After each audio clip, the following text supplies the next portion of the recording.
What's up, gang? Ladies and gentlemen, boys and girls, welcome to the Meatpeg Sports Podcast Talk Show. It's your boy Mike Rogers in the cut. Got my co-host with me, Mr. Michael Richman. Say what's happening. What's up, my guy? Salami Squad in the building here to give y'all a show. It is 12/10/2020. Not our usual slop, doing a little something on the Thursdays and whatnot, but we're going to talk about what we finna talk about, go over a little football. We're going to start the show off. I'm going to do a little UFC talk. We'll get to some stuff at the end if we got time. Here's the deal, though. This Saturday, that is what, 12/12/2020, we got UFC 2-face sit on them. Oh. Man, that boy Davison Figueiredo, Brandon Moreno. There's a couple other fights on this card. Obviously, my boy Junior Dos Santos in the cut. I'm looking forward to watching Souza fight. But we kind of just want to talk about these last two fights real quick between, Ferguson and the Figueiredo fight. I want to just start off quick with this Tony Ferguson fight, get to see him back in action, obviously losing to what's his name there, completely slipping the mental, but T Ferg in the cut. And when I look at this fight, I see Charles Oliveira, who I think is a decent, solid fighter. I kind of think he's biting off a little more than he can chew with this fight. Just as a fan of his, I do like Charles Oliveira. I just feel like Tony Ferguson to me is still a championship level fighter. I mean, he was a champion, and pre-injury, Tony Ferguson was arguably one of the best in the UFC for a while. Dude, just super creative, can come at you with a lot of stuff. I don't know.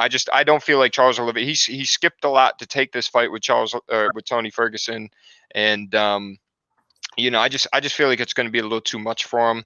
I could potentially see this fight going to decision at the end of the day, but I still like Tony Ferguson either way. I just think he's a more polished fighter and whatnot, and just take advantage of Tony Ferguson coming in at -170 favorite, and we got Oliveira in at +145 underdog. So I mean, that's not really that crazy odds. But just shout out that boy Tony Ferg. Just my favorite tough Ultimate Fighter person, dude. I think he's got some of the best content you see coming out of that show, as well as have you been following up any of the media with Tony Ferg going into this fight, dude? Dude's literally a fucking maniac. All right, dude, he's just insane. If you're not watching anything, I highly recommend you get in there and watch it. UFC does the embeddeds; those are lit. Get a little behind the scene perspective. I like Ferguson in this as well, but I don't think it's gonna be a dog walk by any means. It's gonna be a great fight. Yeah, I think it's going to be a great fight too. Like I said, big fan of Oliveira. Just T Ferg and Tony Ferguson's always been a character, dude. He's pretty meme-worthy fighter, weird guy and whatnot. Right. A little bit, but I feel like you kind of have to be a fucking fighter, dude. I mean, you're going out there to fight, so you got to have a couple screws loose mentally to be able to go do that. And if we want to talk about a couple of screws loose, I want to talk about this boy Figueiredo, dude, who literally just fought not that long ago, is turning right around and about to have this fight. And I want to talk about a dude for it's so crazy to me. These guys are so small, 125, and are just fucking savages, bro. Just straight, just warriors, dude. And Figueiredo is a scrapper, dude. This dude's a killer. He reminds me of every elementary school, high school, everyone goes, they got a couple of those bad kids, bro, that just parents tell you not to hang with because they just be fighting and shit like that. And this just seems like one of those dudes, man, is just looking for a scrap gunslinger. And same kind of thing with Tony Ferguson. I like Brandon Moreno a lot, actually, and I do think he deserves this fight in a way. I just feel like there's nothing he brings to the table that's going to be enough for Figueiredo, because I mean, Figueiredo literally just fought not too long ago, so maybe he's tired, but we know he's going to be fresh. We know he's in shape. He didn't take a lot of damage at all in that fight, either, and that's part of the reason Dana kind of kept him in the States, because he had to, because of COVID and such. He kept him right here and so literally turned him around. Dana said in the post conference, I think he fought at 255, right? Yeah. Literally. Yeah, I mean, literally in the post conference, Dana was like, "Yeah, he's not going anywhere. We're gonna fight him again in December." So here we are. We got Figueiredo coming in at -330 and Brandon Moreno coming in +260. I see him defending this belt for sure. I think it'll be a good fight again. But I mean, we've said this before, but it's that flyweight division in the UFC has just been struggling to have an emerging star. Yes. So I mean, Figueiredo could be huge for the division as well as just the UFC as a whole.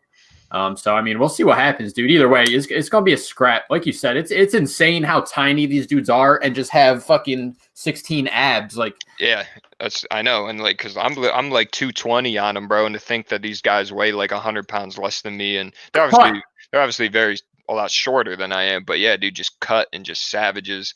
Figueredo's one of those, dude. That dude's fucking ripped, dude, and just definitely looking forward to that fight. Like I said, I think he stays champion. And I think that 125 division, besides Demetrius and Henry Cejudo, hasn't really had a star like that.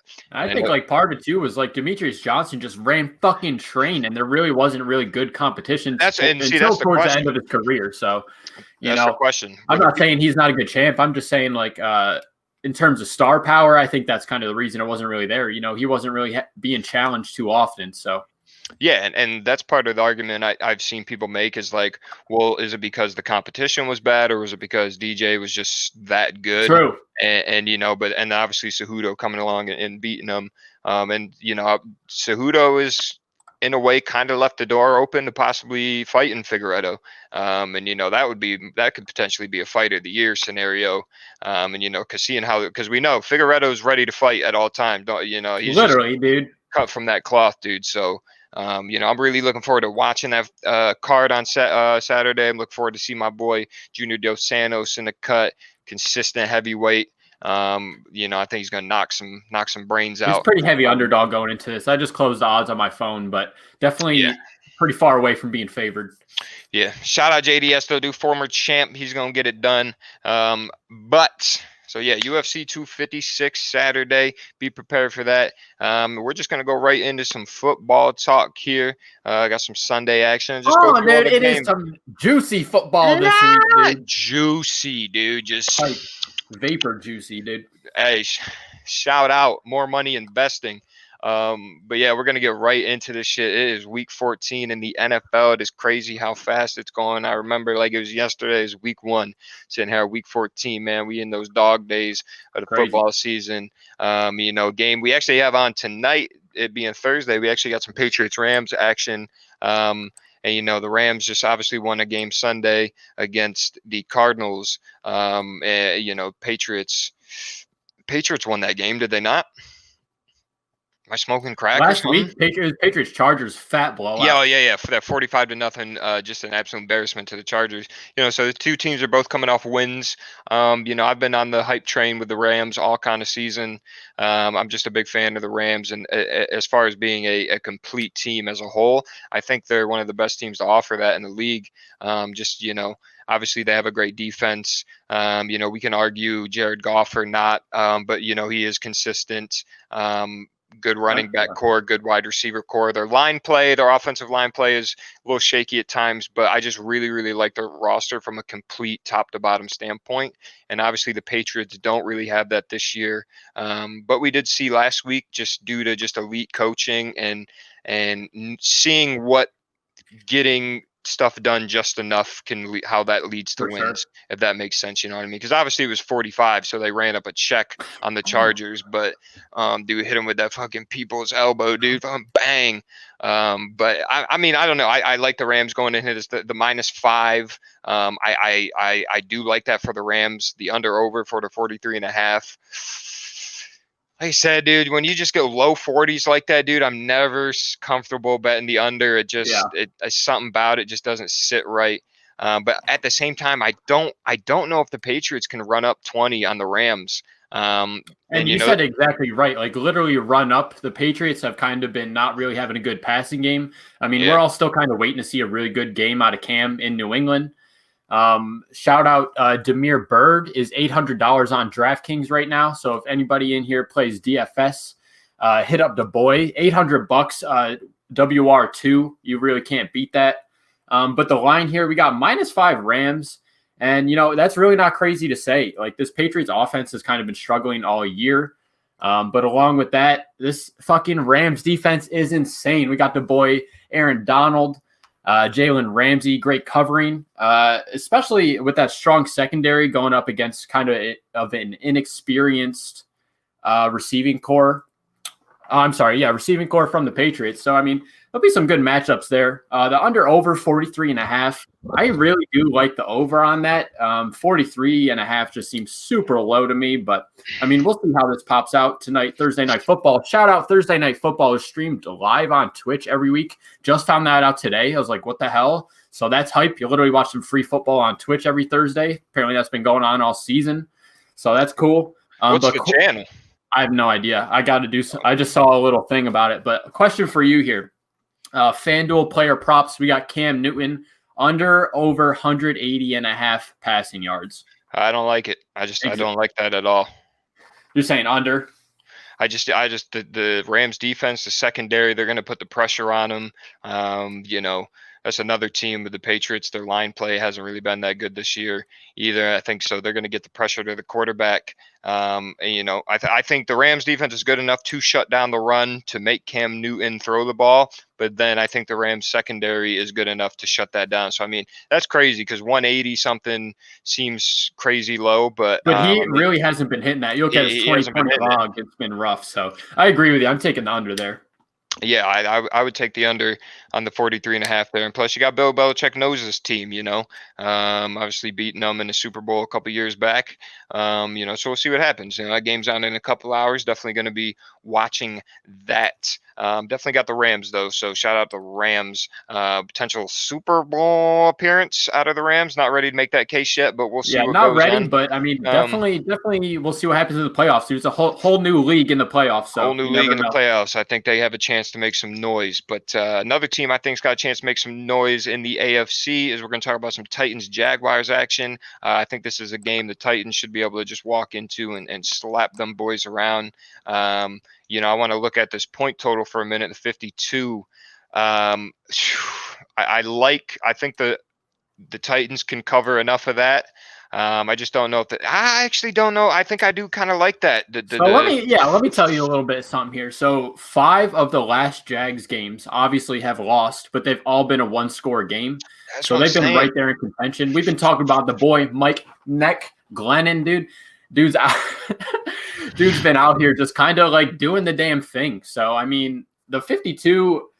I kind of do like the over, but again, at the same time, I really would not be surprised if it hits under because it could just be an absolute stinker from either of these teams. So the only reason I think I do like the under, if I had to bet right now, I'd go with the under because I really just think the Titans are going to be looking to run the ball. They do. I got the hiccups, bro.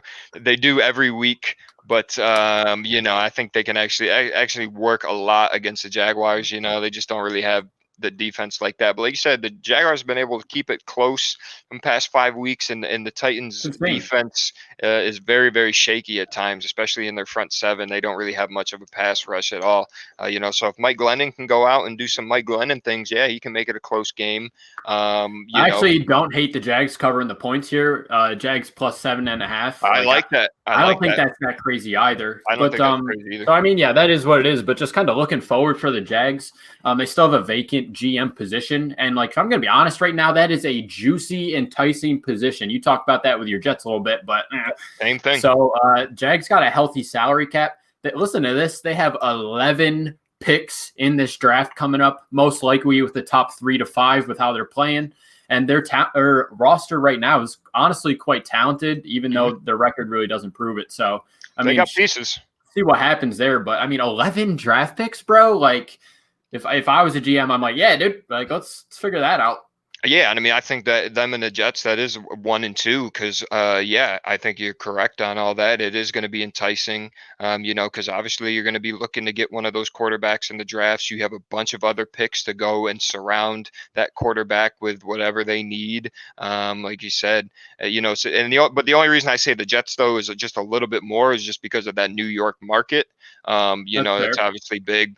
But yeah, Jacksonville is going to be right there. You talk about going down to Florida playing in warm weather, dude. So, that's a whole nother thing to consider. True. I think, it's from a living standpoint. Yeah, I'd rather have a house in Florida than in New York just for the weather's standpoint. But, as far as the football marketing goes, New York is New York beyond that. But no, I agree 100%. That is going to be a big Jaguars is going to be something to pay attention to, see what moves they make in the offseason for sure. Next game, we are going to talk about another Florida team I live about half hour from when they play is the Tampa Bay Buccaneers and the Minnesota Vikings. Got my boy First Cousins out there, Tampa Bay. We're looking at Bucks -6.5. I like it. The Bucks low-key need a dominant performance to kind of prove that, hey, we're still here. They're obviously sitting at 7-5, and going like 1-4 since Antonio Brown's going to be there. And I don't really think that's the problem. I've been seeing a lot of people make those correlations when I don't really think that's it. I think there's some stuff deeper than that, them just misusing some weapons and stuff, overplaying Leonard Fournette. And obviously they got Rojo, dude. Rojo is insane. And insane. Not taking anything away from Leonard Fournette. He's literally a fullback that can run like a halfback. So, shout out him. But, Rojo is crazy. I love Rojo. But I like the Bucks here as well. That under-over 52.5. I'm smashing that over, boy. Both these defenses are kind of like all right. I would say Bucks have a little bit of an edge on defense. But both these offenses have been electric. Vikings have won 5 of the last 6. Bucks are coming off a bye, dude. Tom Brady off a bye, dude. It's a wrap. It's a wrap. So right now, these teams are 6th and 7th spot in NFC, and they're basically playing for that 6th seed. So, yep. This is a very important game for both of these teams. Yeah, and like I said, 4 or 5 weeks ago, I kind of said the Vikings could potentially on the trajectory they're at sneak in and make a move, and then obviously the Bucks are still fighting for that 6th seed, like you said. And you were talking about the defenses, and definitely the Bucks defense has fallen off a little bit because the first 4, 5, 6 weeks of the league, the Buccaneers defense was, I think, easily between them and the Steelers as the best of the league. They fell off hard though. They've been slowing down a lot, and so I definitely think some points will be scored. 52.5, like I said, to the moon. Oh, dude. Get the fuck out of here, dude. I usually bet like 10 as units, dude. I'll probably put a 20 on that over. I'm pretty confident in that. Yeah, for sure. Just the amount of shit that's going to get scored. Obviously, First Cousins has been hot the past couple weeks. Dalvin Cook's doing Dalvin Cook shit. And like I said, Tom Brady off a bye, man. They're going to come out. They probably got a solid game plan. Probably see a couple Mike Evans tutties. I'm actually really looking forward to that game, actually. As like you said, both teams need this win for sure. Definitely the Vikings more than the Bucks. But the Bucks need to prove that, hey, we're here. And for them to get a big win over a team like the Vikings, I think would be good for them. Be looking forward to that game. Next game we're going to talk about is another Florida team down there in Miami. We got Miami Dolphins and the Kansas City Chiefs. Here's my thing. I've been like week 1 raving about the Dolphins. Big fan. I don't need to keep going into that. But at the same time, I've still been saying I think the Chiefs are the best team in football. I think Patrick Mahomes is the best player in football. I think arguably Tyreek Hill is the best wide receiver in football. Travis Kelce is the best tight end in football, you know what I mean? And that defense is good enough. They got players, the Frank Clarks, the Tyrann Matthews, good enough to get it done. But now I'm looking at it here. They're about to face this Dolphin team that has been great all season, especially from a defensive standpoint, and obviously playing games with a rookie quarterback in Tua, who's been going out there and getting dubs. I think he's 4-1 now as a starter. So that's obviously very impressive. So when we look at this one's a doozy for me. Yeah. I think the Dolphins defense is that good. I just don't know, dude. We're literally talking about Patty Mahomes, like just the most electrifying offense we've seen in such a long time. As much as I like the Dolphins and could even potentially make an argument they could slip a win, I just don't think so. So if we're looking at the -7.5, I like the over 50.5 more than I like any line we're betting here -7. Like I'm just not touching that game. Because I really do like Miami's defense. But at the same time, if there is anyone that's going to expose the defense, it's going to be Patty Mahomes. But I think some points are going to get run up from both. I think the Dolphins are good enough offensively. They can run up some points on the Chiefs. I don't know. I'm going to coy with this one. I really fuck with the Dolphins heavy, but the Chiefs are the Chiefs right now, and I don't know. Because I think maybe they are due for a loss. I don't know. Like I said, we're getting in these dog days. Maybe they're looking at this as like, hey, we're going to be good either way. Yeah. Maybe obviously not have an intention to lose, but maybe, just kind of let off the gas. But I don't really think so, dude. Andy Reid doesn't coach teams like that. But I think the Dolphins come out and play super hard. Like I said, I don't know. I don't know how they do beat them. I don't know. Yeah, I mean, I agree with you. And you said it for me here, but this is practically the best offense versus, top 3, top 2 defenses in the league right now. So I think it's going to be a really good game. But I mean, Patty Mahomes is just fucking insane, dude. So, I mean, I don't know. Betting wise, this is a game I'm just staying away from. Keep your money. That's just a safe bet here. If you want to bet something, don't. Literally, I don't know. This is going to be a very good game of football, but I don't see the Dolphins offense being able to keep pace with the Chiefs. Yeah, and that's definitely, we've only seen maybe 2 or 3 times this year, especially the game against the Cardinals, where the Dolphins can match you in that shootout. But that's the thing, though, on defense, they're I forget what it is. It's somewhere between 8 and 10 straight weeks with at least one turnover, whether it's an interception or a fumble. So, I mean, and how many times they've scored on defense as well. So they're second and third in scoring. Like I said, they got a good special teams. And I don't know. Definitely the weakest phase of their team is that offense for sure. And they're really not that bad. So we'll just kind of see what happens here.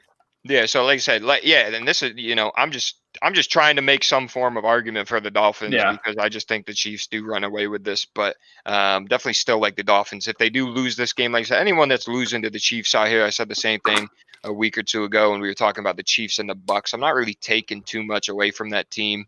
There's going to obviously be things to pick apart depending on how the game goes.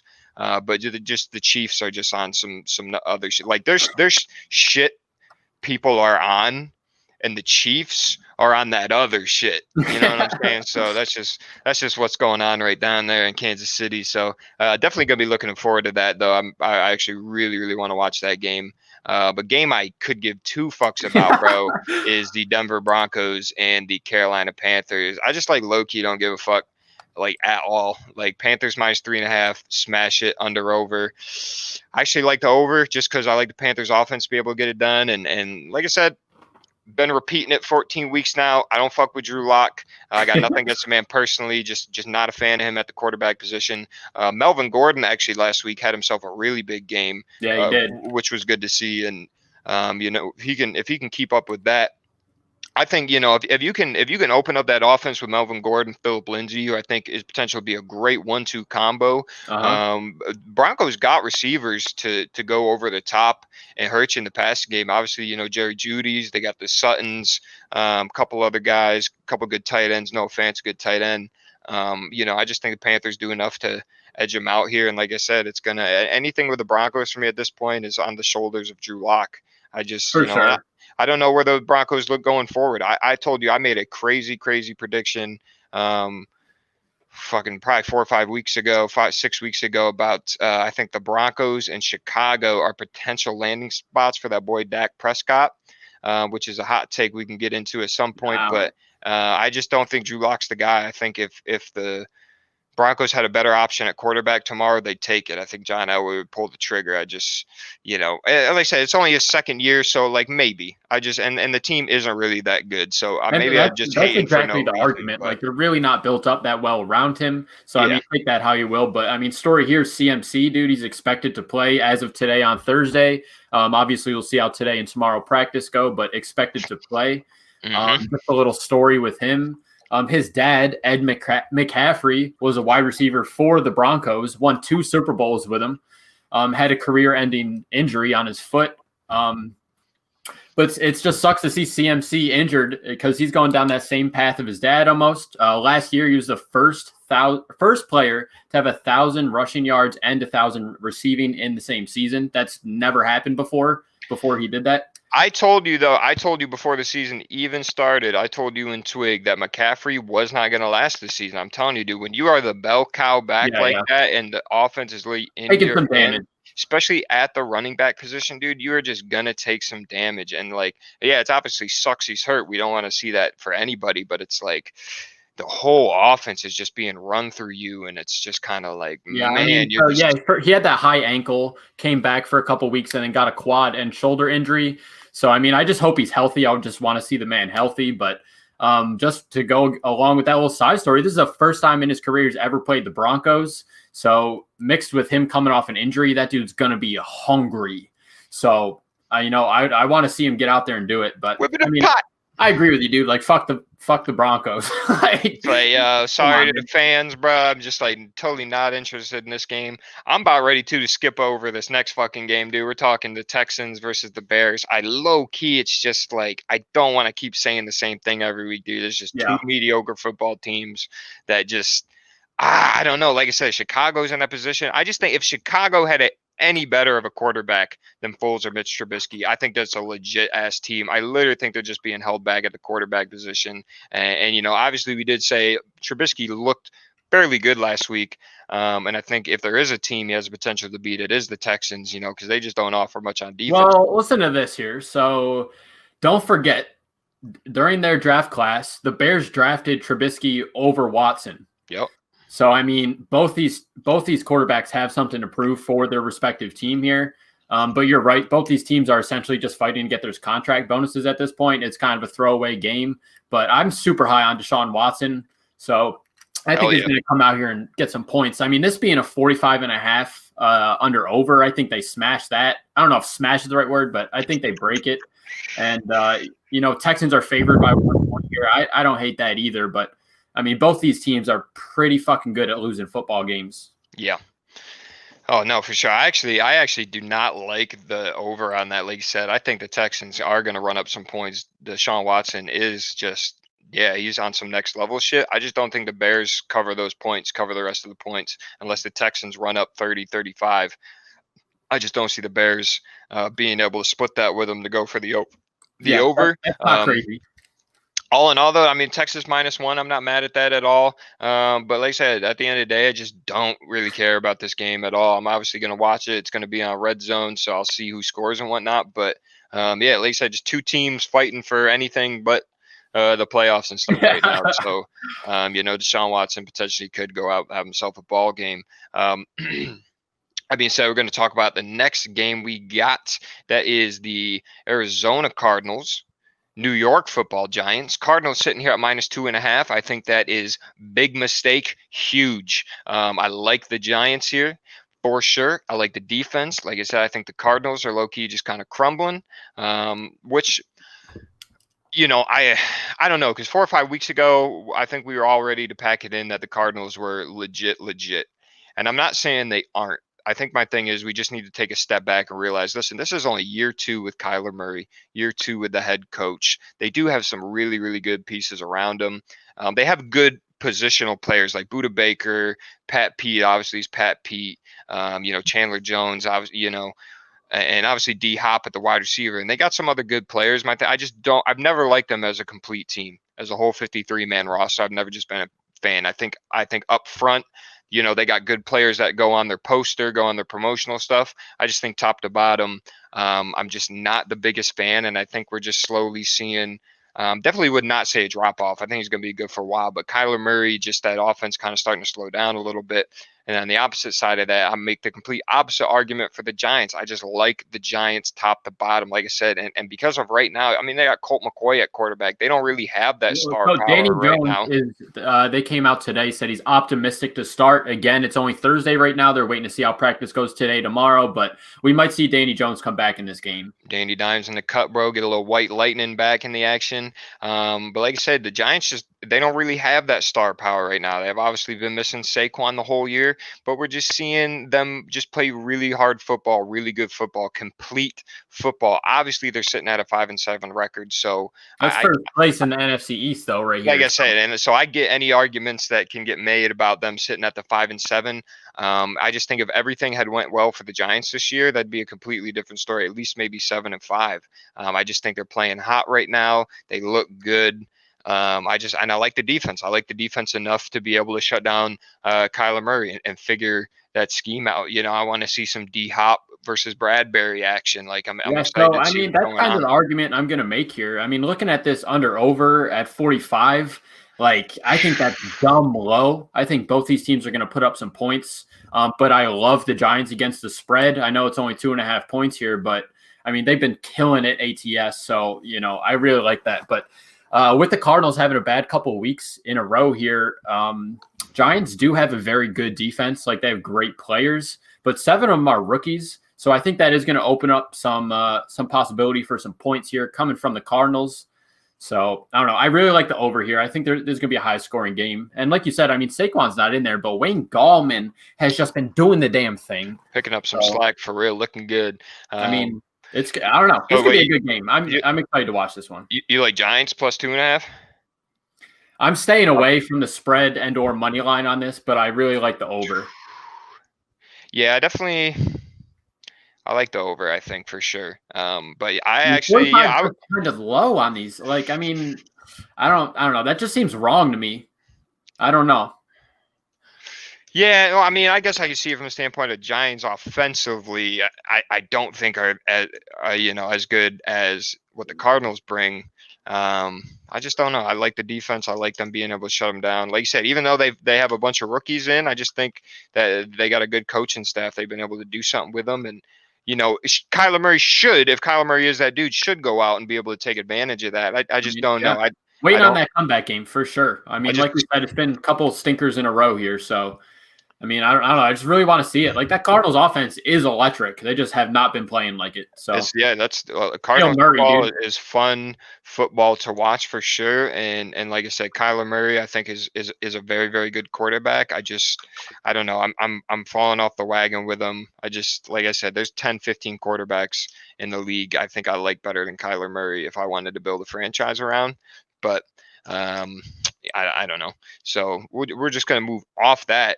Looking forward to watching that, though. And we're going to talk about some Dallas Cowboys, some Cincinnati Bengals game, which, if you ask me, is straight ass. I'm not a fan of that. It's just another game. Both teams are just kind of trash. Haven't been able to figure shit out for the whole year. Obviously Joey B out for the Bengals. That's what I think about that game, for being honest. Just sorry, dude. That was great timing on that. Shout out your rectum for holding that in. Perfect timing. Shout out. This is a stinker game. Not excited to watch this. Just a couple notes here. This is Andy Dalton's return to Cincinnati. So shit. Yeah. Think about that. There. This is a short week for the Cowboys. They just played the Ravens on Tuesday because apparently the Ravens thinks it takes everyone but them. So I don't know what their fucking deal is. Follow the protocol. There's a bunch of bums over there. Handle your business.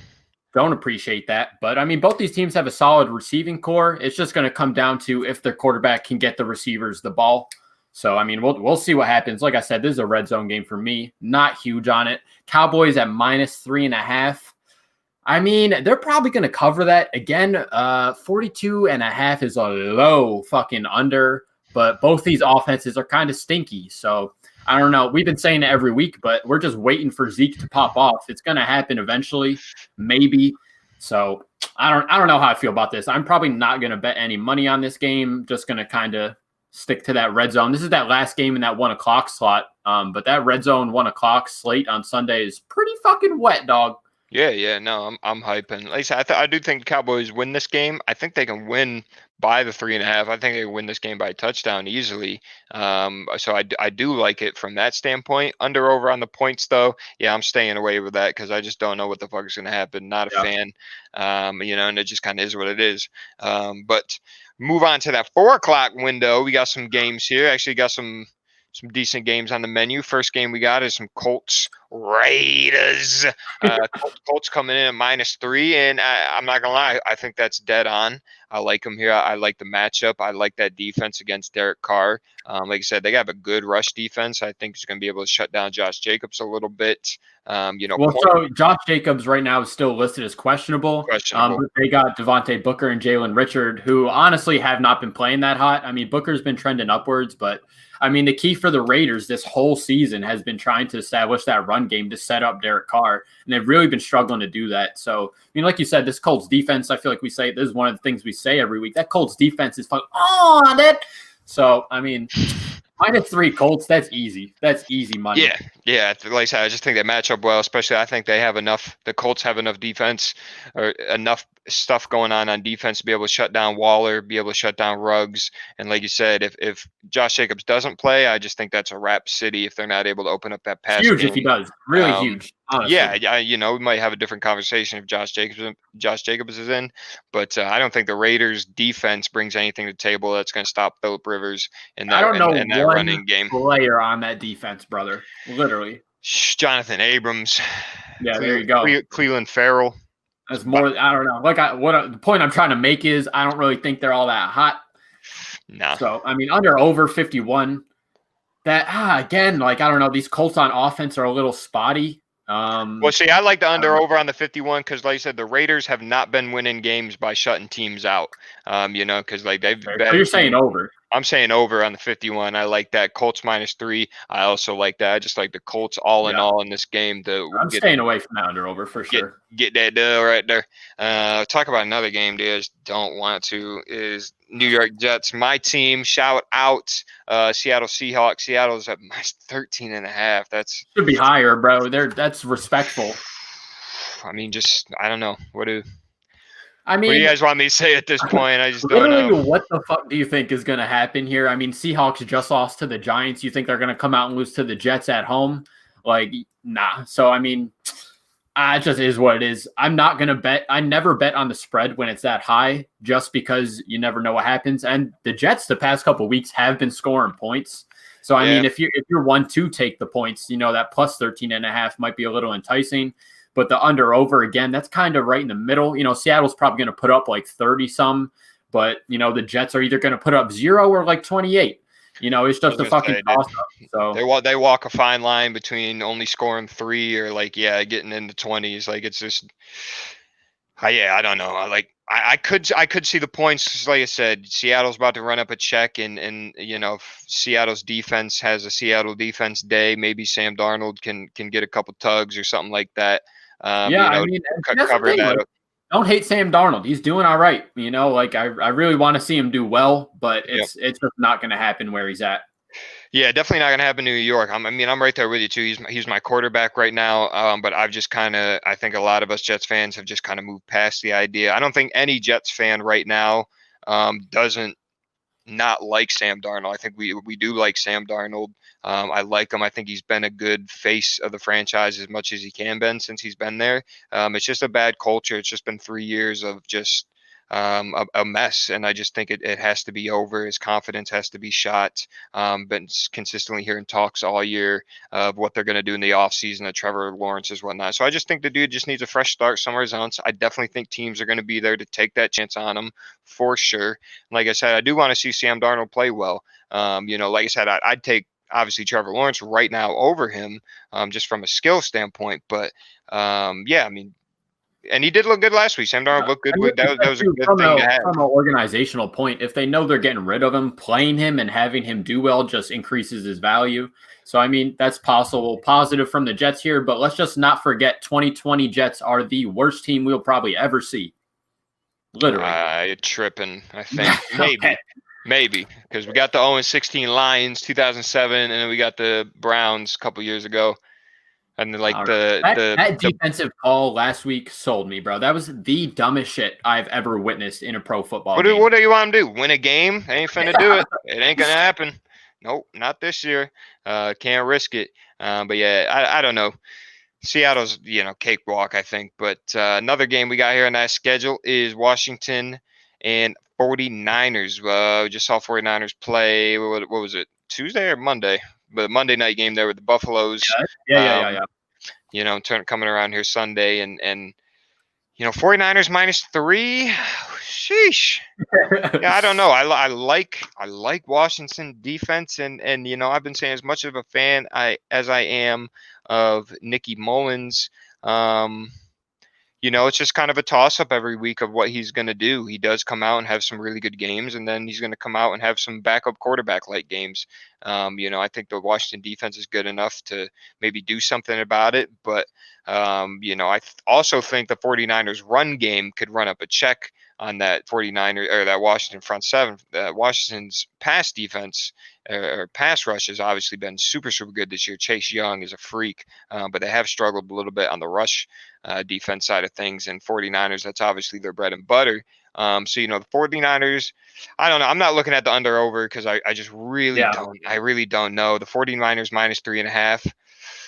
Yeah, man, I actually wouldn't mind taking Washington at that point. Like I said, it's kind of same kind of boat as the Giants. They're sitting there at 5-7. They've just been playing hard football, And I mean, Ron Rivera being the head coach, you're starting to see some players really shine from the Washington organization. And, maybe they come in here and get a little high. I think that win, Monday over Pittsburgh was huge for them. Double-digit deficit going into halftime, came back, beat the undefeated Steelers. That's huge. But I mean, you kind of said it here. Both these teams have been surprising me, honestly, these past 2 weeks. They've been playing very good football. I think the key factor for this game is Antonio Gibson. Right now, he's listed as questionable. He's got a fat case of that turf toe. You know what I'm saying? Turf toe. So I don't know. I think he's a difference maker in the game, even though they have J.D. McKissick, who is very good, and they have the other Bull too, is pretty good. But I don't know. I'm not betting on this game. This is another one I'm just staying away from. It's a toss up on that spread. And the under-over, again, also a toss-up because, both of these teams can be very hot. Like you said, Nicky Mullins sometimes comes out there just slinging the dirt, but other times, just loves to throw interceptions. So I have no idea what's going to happen here. This is not a betting game for me. Yeah, no, for sure. And the 49ers have been one of those teams all year with everything that's gone on in that organization, especially with the injuries. I think for them to be sitting at the record they are is super, super good. That's actually very impressive to me. It just shows you how well coached they are and how good their run game is, but just a little too wishy-washy for me to make a definite decision. And like I said, Washington's kind of been on the up and up, so I don't mind them there either. Next game we're going to talk about is your guys, Philadelphia Eagles and the Saints. This is kind of another one. I think we're going to see Jalen Hurts get the start for this game, as he should. Does he remain starter for the whole season? I don't know. I think you at least got to give him a couple games. I think it depends on if they win or not. Yeah, I don't think they win though. That's my kind of thing. I agree with you. So I mean, obviously, super excited to see Jalen Hurts get in there, get a little bit of a start. I said this to you off air, but I just think Carson needs a little bit of a break. I don't think it's time for him to leave Philly at all. I mean, dude's in his 5th year. It's okay to have a bad year. I see no reason to trade him. Obviously, this year's pretty rough, but I mean, it just is what it is. Some things I'm worried about here is Malcolm Jenkins' return to Philly. Malcolm Jenkins had open beef with Howie Roseman in that front office and said he was super underappreciated, even though Jim Schwartz came out in the media this week. I don't know if you saw that, but I'm talking 500 characters of praise towards Malcolm Jenkins. And that's how honestly Philly felt. But I mean, Howie Roseman's just a dumb fuck. Another point here is I think Jalen Hurts and Taysom Hill kind of have a similar play style. So I think Saints defense has a good week preparing for that. They kind of know what they're going to get from him, even though there's not all that tape on him, just kind of talking about how he played in college. Yeah, he's definitely got a better arm for sure, but yeah. Sure. More or less just one other thing, dude. I've been trying to figure this out all day. How did Carson Wentz get benched before Alshon Jeffrey, dude? He has been living rent-free on that roster since the Super Bowl. Dude needs to go. We're talking about 2 receptions for 15 yards on the season. And last year, didn't even play with the injury. Get the fuck out of here, bud. Dude, that's kind of been my thing with the Eagles. Like I said, I still think they're just holding too much on to that 2017 season. And yeah, Alshon's been just kind of ass. Boo-boo, dude. I mean, in the Super Bowl, absolute saint. But he's always been the type of player just for that jump ball. He's not going to get you any yak. And that's just how it is. He's a tall dude. He was a college basketball player. So, I mean, good for him. But, let's see some production, bud. I agree. And the thing with Wentz is Doug Peterson kind of came out and said, we still believe that he is our guy and whatnot. And I believe that they believe that because at the same time, he's got 3 years left on his deal. So you low key are kind of stuck with him. I don't know. And that's a bad trade for Philly as well as other teams. If they did want to get rid of him just contractually, I don't know if that's a word. It just is not a good look for any team involved. So, I mean, that's another thing to consider. But like I said, dude, I don't know. There's no reason to get rid of him at this point, in my opinion. I don't know. I think if you get rid of Peterson, you gotta look at that quarterback position. See, and that's another thing too. It's I like Doug Peterson as a head coach. I want an offensive coordinator. I just don't want him solely calling the plays. If from an organizational standpoint, I want to get rid of Howie Roseman, dude. I want a new GM. But I mean, that's just one of those things probably not gonna happen. So I don't know. What do we got here? Under over 44 points. Again, this Eagles offense just so spotty. It's definitely a risk taking that over. Saints minus 6.5. I like that. That's a tutty. That's probably going to happen. So, I mean, just one other thing here. QBs in their 5th season. Obviously, Carson Wentz has 16 touchdowns, 15 interception, 57 completion 57% completion rate. But compare that to Big Ben, who had 17 TDs and 15 interceptions in his 5th year. Donovan McNabb, same story. Jeff Garcia, same story. He's playing like ass, bro. Don't try to justify No, for sure. it. I mean, I'm just saying, I'm not justifying. He's playing like ass. I agree with you. I'm just saying, like, it's okay to have a slip up. It's not okay to trade him because of one bad year. It is, and he's definitely proven, he can be a very good quarterback. Elite, I don't know, but that 1 year in 2017, I mean, he was on his way to potentially getting an MVP. But at the same time, as much as we hold that, it hasn't looked good the past couple seasons. Just I don't know. Like I said, I think he does stick around. I just think obviously having 3 years left, and if he does want to be the guy there for longer, I just think they need to low key just build from the ground up. You can, and in that situation, you can keep the same quarterback, you can't keep the same coach, but I think they just need to take a hard look around and be like, hey, I think we're clinging too hard onto this Super Bowl season. We got to get rid of some of these vets like the Zach. And like it's on the O-line, bro. I'm gonna be honest. Like they're all old Pro Bowl vets, excuse me. It's just the problem is they're too old, and I hate to hate on them, but we gotta protect the quarterback. Carson is the most sacked quarterback this season. Well, the other thing too, I know the Eagles absolutely have one of the worst cap situations in the NFL, and like I think by the end of next offseason, dude, they're just in the red. They're just going to be strapped because they gave out all those contracts, those 3-4 years ago. It's just I mean, as well as with COVID too, there's going to be a certain percent of all caps going down. So I mean, that's just they're down bad with that, but I don't know. Maybe they do figure some shit out, but just Saints winning that game. That's all I know. For sure. That's a fucking bucket and a half. By a touchdown, so we just got 2 games left here on the schedule, and then we're going to get out of here. One of 2 super exciting games. The first one being the Steelers and the Bills. I'm actually so hyped to watch this game. Bills are currently sitting at -1.5, and the reason I think that's actually a crazy one. The Bills sitting at -1.5. When I look up at this matchup, I obviously think the Steelers have the better defense overall. I don't know who I like coming out of this one game. Like I said, the fucking I don't know, just what's been going on with the Steelers as of late and whatnot, and we did miss some games there. We're just gonna I don't know. Yeah, I don't know. Steelers, I have no clue. This is Sunday Night Football. This is a game you fucking want to see in Sunday night, so super hyped for that. So looking at the playoff picture here, if the Steelers win this and the Browns lose, they clinch the AFC North. That's a wrap. If the Bills win, and then there's like 4 other parameters that have to happen, they clinch their position as well. So, I mean, this is a very important game to both teams. Over 48, dude, that's dumb low to me with both these offenses. -1.5, basically a pick 'em. I really said this on our last show, but I think this is a huge comeback week for the Steelers. I mean, that humble pie they just ate was a fat slice, losing to a team with no name. I don't know about this, but I like the Steelers. I like the over.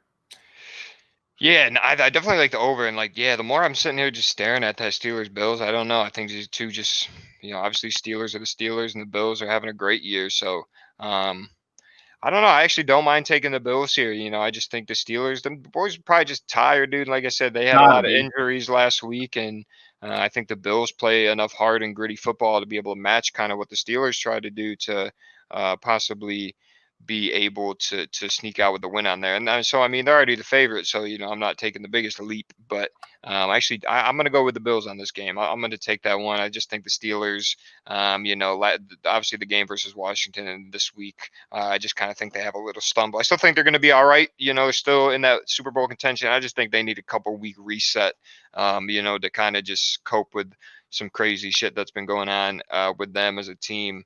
So we're going to move on. Actually, we actually missed a couple games here. We're going to go back real quick and talk about one was Green Bay Packers and the Detroit Lions on these hoes. This is just kind of another thing. Packers -7.5. I fuck with it. Over 55. See, that's a toughie. I mean, you already know Aaron Rodgers is going to have an insane game. I know Aaron Rodgers about to get without Aaron a doubt. Rodgers probably going to run up 3 tutties, 2 of them going to Devontae. I don't know. I think Lions could make a little offense happen for sure. I definitely like Packers straight up winning this game, money line for sure. Definitely. But I mean, the Lions, their only chance to win this thing is to score points, and they have to stop Green Bay's run game because Aaron Rodgers is going to do it to you no matter what you do. He's going to do it to you. So the key there is to also not let them have a run game. If they have both, it's just a wrap. I mean, look what happened to Philly last week, 77-yard run, Aaron Jones to just ice them. So I don't know. I like Packers minus 7.5 here. But the under-over, I mean, it's just how much faith you got in Detroit. And I have pretty fucking little. So, yeah, not a lot of faith going on there. Yeah, I don't know. Aaron Rodgers come out and do the damn thing. The only thing, like, with the over-under on the points is, yeah, like, I don't know. If we're thinking about a 30-20 game out of that, obviously, I don't know if I could. And like a whole other thing to consider, though, too, is the Packers are so good at managing the clock when they're up. And they're usually up. So they're going to run some time off. You know, that over seems a little extreme, especially with the Lions just being pretty limited. I don't think they have DeAndre Swift back. Is his name DeAndre? But I don't know. I don't know if he's back yet or not. Kenny Galladay's still out. I mean, it's just tough. Like, I don't know. I don't think the Lions are going to contribute much to that point total. Yeah, I don't know. That'll be a game that just keep an eye out for. I'm going to pay attention to that under over because I don't think it gets hit, but we will see. One other game we want to talk about here is the Atlanta Falcons, San Diego Chargers, and this is just like we've had 2 or 3 games on this rundown so far that like just kind of a football game to me, something to watch, I guess, if you're into football. Falcons minus 2.5 is like, I think I like that under over. I actually think I like the over there just because, I don't know. Because with the Chargers, I don't know what's going on with the Chargers because I think they do have such a good roster and Justin Herbert's been obviously having a great rookie season. They just haven't been able to win football games. And like the Falcons, I think also have a very great roster, especially offensively, but just haven't really been able to win a lot of football games. So I just think, more or less just coaching from both teams. And I think overall, I do like the Falcons getting that dub. I mean, these are the top 2 teams in the NFL when it comes to choking on fucking games, dude.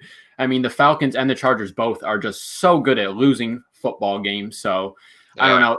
Under over here is dumb low for how productive both of these offenses are. So I like the over for that. 50 points on the over. Yeah, that's a bucket to me. And just one little side note here, the Chargers are the team that cut the NFL's leading scorer, Young-Ho Koo. So, I mean, a couple revenge kicks coming San Diego's way or Los Angeles, wherever the fuck they're, I don't even know. But I don't know. I don't know. I think it's going to be a high-scoring game for sure, but who wins, again, is a toss-up. I think I wouldn't be surprised to see a tie. Both these teams are kind of both boo-boo. Just some wonky shit's going to happen. There's going to be a plane crash in the stadium, dude. Like, no one's going to win this game. Something's going to happen, dude. I don't think either of these teams get the dub. Yeah, they just not even a tie, bro. Just there's nothing, just no record. No I think it's got potential. Yeah, it'd be sleepy, sneaker, sniper. Give me some more S words. I don't know, shootout. I think it does have potential to be something like that. Just 2 shitty football teams that might end up being a fucking great ass game. I don't know. DMP trend this year. We've been saying it all along. DMP sports, bro. We got that. Shitty football teams end up playing great games this year. It's just the COVID year. It's what's been the trend. But yeah, with that being said, so yeah, we got one more game on the schedule Monday night, 8:15. I'm about to be glued to my TV. Yeah. We got the Baltimore Ravens at the Browntown Steamers. Ravens sitting at minus 2.5. I low key think that's wrong. I just don't know. I like the Browns. I agree with you. I think they've been hot. I think Baker Mayfield's really starting to come around. He's just completely cut down on his mistakes. Myles Garrett is going to be back, and the Ravens are obviously just, with just everything that's going on. Lamar Jackson in the cut. I don't think he is playing, is he? I think he's questionable, is he not? I actually don't know. I didn't even watch their last game or look that up. But I mean, I think the reason they're favored is because they fucking dog walked Dallas last week. It was like 34-10 and looked a lot worse than that. That was actually last night. Turns fucking out, dude. Wow. But I mean, I don't know. I like the Browns going into this as well. They're on a 4-game winning streak, and we've been saying it all along here. Again, the story has been, can Baker perform? And during that 4-game streak, he's got a 71% completion percentage, 6 tutties, 0 interceptions. And like obviously last week had 4 of those touchdowns. So I don't know. This is going to be a very good game, I think, because the Ravens, honestly, I'm just so low on the Ravens this week, even though they have a pretty decent record. I mean, they're positive by like 2-3 games. But I don't know. I'd really just like the Browns here. And like you said, this is a very important AFC contention game. So both these teams kind of need this W. Yeah, they both really do. Especially the Ravens need this win, I think, a lot more than the Browns to kind of cement themselves as still being legit. I just don't know. I like the match. I think overall, hey, we're going to see obviously a lot of running attack going on. 2 great teams that can run the football for sure. And then just, I don't know, if the Browns run better than the Ravens, I think Baker handles that business, going to walk away with the dub. I think the Browns are going to cost. The Browns are going to run better than the Ravens. They're gonna. Yeah, I think so too, for sure. Under over, dude. I like the over. I like the over. I like the over. I don't know, because of how much we're going to see the ball get ran. I really think that's what we're going to see. I actually would not be surprised we see the under on that, just because I don't know. 47, I think, for 2 teams that are +3 in the positive range, I think that's dumb low, in my opinion.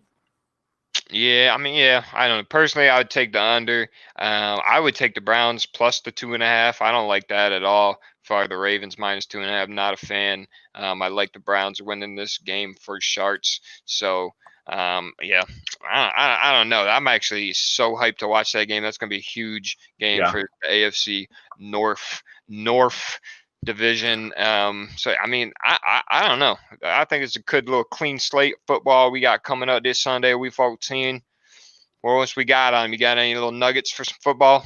That's pretty much it. We got the NBA starting back up here on the 22nd, so that's hype. Look forward to that. We'll have a couple videos coming out about that soon. But I don't know. It's Thursday night football game tonight. I'm hyped for that. It's gonna be a good game tonight as well. I'm hyped. Get your popcorn, get your nachos, your salsa, whatever the fuck you need. Get your beers. Sit down and watch some football on this beautiful Thursday night. With that being said, the meat pack, fuck out of here.